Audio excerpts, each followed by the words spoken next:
Hello and welcome to another video on adding vectors. The flight from Champaign, Illinois to my hometown of Algonquin, Illinois is almost a straight path due north. It's straight up, you want to fly directly north.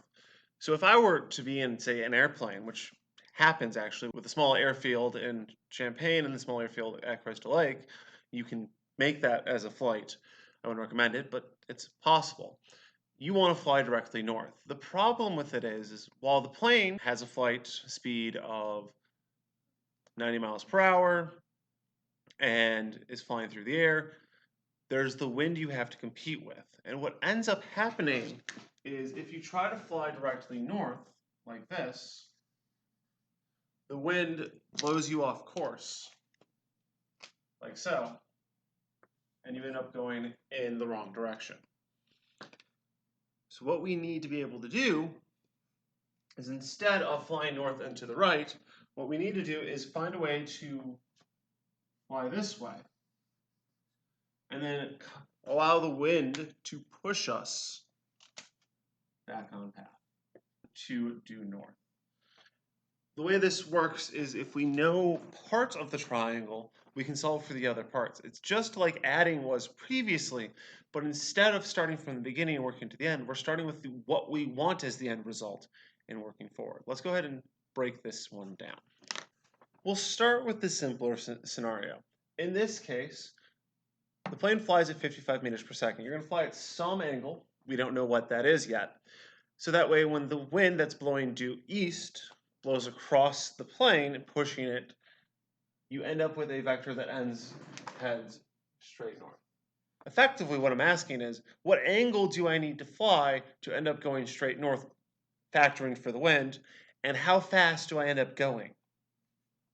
So, this one is very easy because these are at right angles to each other. Because this is due east, we got a right triangle, so our angle and our missing side are easy to find. The missing side is still a squared plus b squared equals c squared. The only difference being that where we don't have a and b, we have b and c.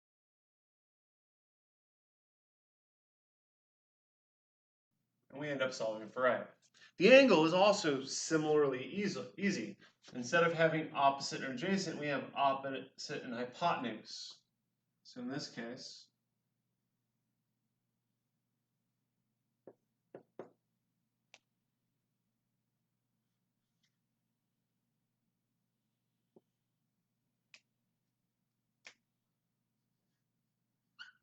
and from here, it's very easy to solve. We can go through the rest of the process and find our numbers. Let's go ahead and do that really quick, grabbing our handy-dandy calculator to do so. Let's start with the Pythagorean theorem. So 55 squared is 3,025.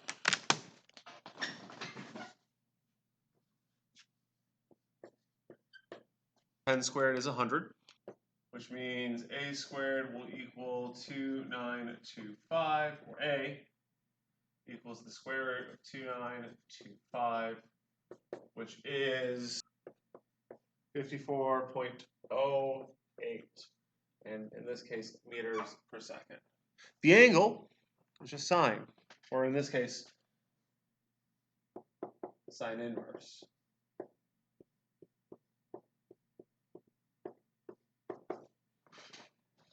Which is 10.48. So in order to make this flight possible, to make the flight from the Champaign to Crystal Lake in this case, you need to fly at an angle of 10.48 degrees west of north to compensate for the wind. And you'll end up going 54.08 meters per second, which is about 2 miles per hour slower than had you been able to fly straight north without the wind. Now, I said this was the easier one because they're at the right angles. This one I wouldn't have any worries about you doing. Let's take a look at one where they're not at right angles, and we can see where the problems come in. So in this case, we have the same plane flying at 55 meters per second. We still have to fly at some angle. We don't know what that angle is, and we don't even know any of the sides. What we do know, however, is that the wind is blowing 40 degrees north of east, or at a bearing of 50 degrees. Take your phrasing on how that works. As such, the wind is going to push us forward and to the right a little bit, and we need to factor that into both how fast we're going to end up going and what angle we need to fly at. So last time we just found this side, and with this side we could find all the other angles. And that's the same thing. If we could get that side, everything else falls back to the same process. So how do we get that side? Well, in this case, we don't know enough about this red triangle here, but we certainly know a lot about this blue triangle. If we split up this blue triangle into its parts, we can find this side and this side.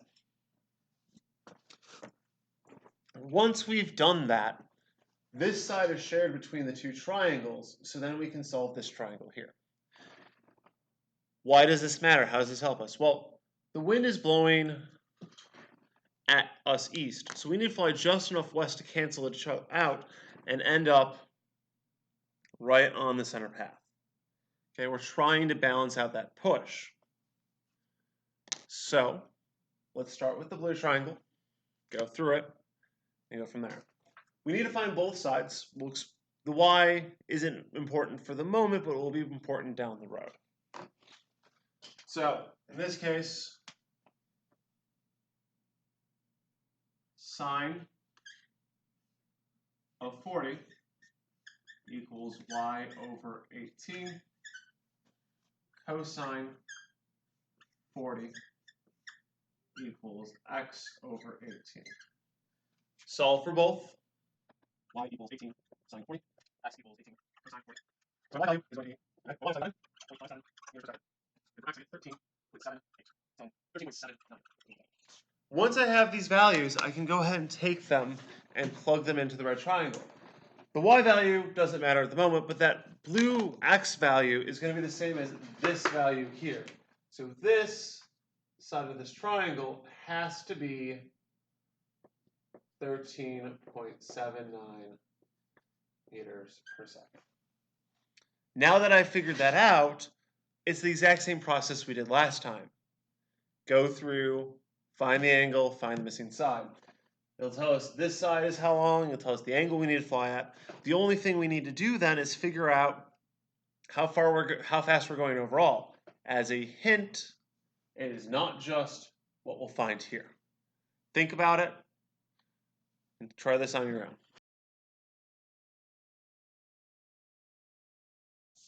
Let's go through this. So once I have the 13.79 here, I can find this x value using the Pythagorean theorem to give me a squared plus b squared equals c squared. Plug in my values. Go through the math. I get 53.24 meters per second for this side here. And I can use sine to get the angle using the 13.79 and the 55. If you wanted to use the 53, you could use cosine or tangent at that point. Take your pick. Either way, I get 14.52. If I take the plane that's traveling at 55 meters per second and make it fly at 14.52 degrees, I'll end up going straight north. The question is how fast? Well, this entire vector here that gets as a result of these two adding tells me that I'm going to travel this plus this, or the red x plus the blue y, which is the 53.24 plus the 11.57. Told you it would come back and be useful. Give me a total speed of 67.03. So in this case, even though we're flying slightly off to the side to compensate for the wind, because the wind is also pushing us forward, we're going to end up going faster. The final velocity I would report would be 67.03 meters per second due north. Let's go ahead and erase this, give you a practice problem on your own. So the flight from LA to Atlanta is practically straight east. So let's say you're in a Boeing 747. Boeing 747 has a flight speed of 570 miles per hour and can fly high enough to get a real boost from the wind. Can't quite get in the jet stream a little too far south, but typically can get boosts from the wind of up to 120 miles per hour, which are typically blowing southeastish, angle of 20 degrees south of east. 3 questions for you. Number 1, what is the angle of flight to make sure you're flying due east? Number 2, what is the total velocity that adds up from these two vectors between the flight and the wind. And number 3, this is going back a few problems, thinking about distance and rate and all that. Valley Atlanta is 1,946 miles as the crow flies on this flight.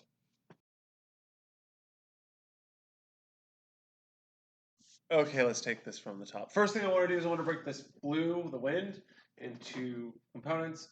I did it by moving the 20 over here because these are alternate interior angles of parallel lines. If that doesn't click with you, this is a 70-degree angle, which makes this a 20. Either way gets you there. I break it into components for x and y. Once I have that y value, I can come over here and say that's part of this triangle. Using that value, I can get the angle, which is 4.12 degrees, via sine and the 570. I can also use that to find this missing side here, using the Pythagorean theorem. Make sure you subtract it to the other side. You get 568.52 miles per hour. That's not my total. My total is going to come from this and this combined. Even though the board says 571.48 here, I use the proper number of 568.52 to give the actual answer of 681.28. I apologize for the mistake. Plus 112.76 gives me 681.28 miles per hour. That is how total velocity, with the disclaimer that it needs to be east. Because velocity is a vector, it always, always, always needs a direction. Velocity equals change in position over change in time. If LA is 1946 miles away, east to be specific, I can plug in my displacement, plug in my velocity, and solve for time, give me 2.86 hours. A little on the low end. We're assuming a very strong wind, probably stronger than what you'll typically get, and it's continuous, but potential of what could be done. If you got all that flawless and perfectly, you're amazing and awesome. If you didn't, ask for help, get some extra help.